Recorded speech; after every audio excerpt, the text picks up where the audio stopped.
তো সবার জন্য একটি গুরুত্বপূর্ণ আপডেট, যারা আপনারা অন্নপূর্ণা যোজনার জন্য ফর্মটা ফিল আপ করছেন, এখানে কিন্তু নতুন যে 13 পৃষ্ঠার ফর্মটা, ওই ফর্মে একটা নতুন অপশান যে যুক্ত করা হয়েছে, এখানটায় অনেকে ভুল করছে। এখানটায় কিন্তু অবশ্যই আপনারা দেখবেন 10 নম্বর পেজে একটা অপশান দেওয়া রয়েছে যে সরকারি প্রকল্পের আওতায় সুবিধা, যেখানটায় লেখা রয়েছে আপনি কি কোনো সরকারি প্রকল্পের সুবিধা ডিবিটি এর মাধ্যমে পাচ্ছেন, এবং এখানটায় অনেকেই ভুলভাল করে ফেলেছে। এখানে কিন্তু অবশ্যই বলা হচ্ছে আপনি যদি এর আগে ডিবিটির মাধ্যমে কোনো প্রকল্পের টাকা পেয়ে থাকেন, অবশ্যই কিন্তু এখানে এন্ট্রি করতে হবে কিংবা ওই প্রকল্পের নামগুলো লিখতে হবে। এবার এখানটায় কিন্তু অনেকেই যে প্রকল্পের নামটা দেওয়ার জন্য ছকগুলো দেওয়া রয়েছে, এখানটায় কিন্তু অনেকেই লক্ষ্মীর ভান্ডার প্রকল্প, কৃষক বন্ধু প্রকল্প এইগুলো কিন্তু লিখে ফেলছে। দেখুন, এখানে স্পষ্ট করে বলা হয়েছে শুধুমাত্র ডিবিটির মাধ্যমে যে সমস্ত প্রকল্পের টাকা পেয়ে থাকেন ওই সমস্ত প্রকল্পের নাম লিখতে হবে।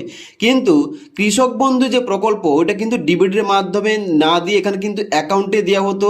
লক্ষ্মীর ভান্ডার এখানে কিন্তু টাকাটা অ্যাকাউন্টে দেওয়া হতো, যার জন্য কিন্তু এখানে ওই সমস্ত প্রকল্পের নাম লেখার দরকার নেই। এখন কিন্তু বর্তমানে শুধুমাত্র প্রধানমন্ত্রী কিষাণ সম্মান নিধি এই যে প্রকল্পটা, এটা কিন্তু ডিবিটির মাধ্যমে দেওয়া হচ্ছে। তার জন্য এই প্রকল্পে যদি কেউ টাকা পেয়ে থাকেন অবশ্যই কিন্তু লিখতে হবে।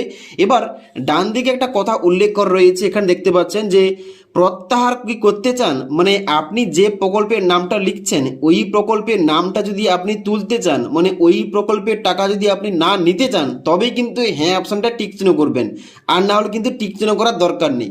যার জন্য কিন্তু এই ঘরগুলো সঠিকভাবে ফিল আপ করতে হবে, আর না হলে কিন্তু এখানে ফর্মটায় এখানে সমস্যা হতে পারে কিংবা এখানে কিন্তু প্রবলেম হতে পারে। তো আপনাদের বলে দিলাম এখানে কিন্তু অবশ্যই এখানে কি লিখতে হবে কিংবা কাদের জন্য এই ঘরটা এবং কোন কোন প্রকল্পের নাম লিখতে হবে।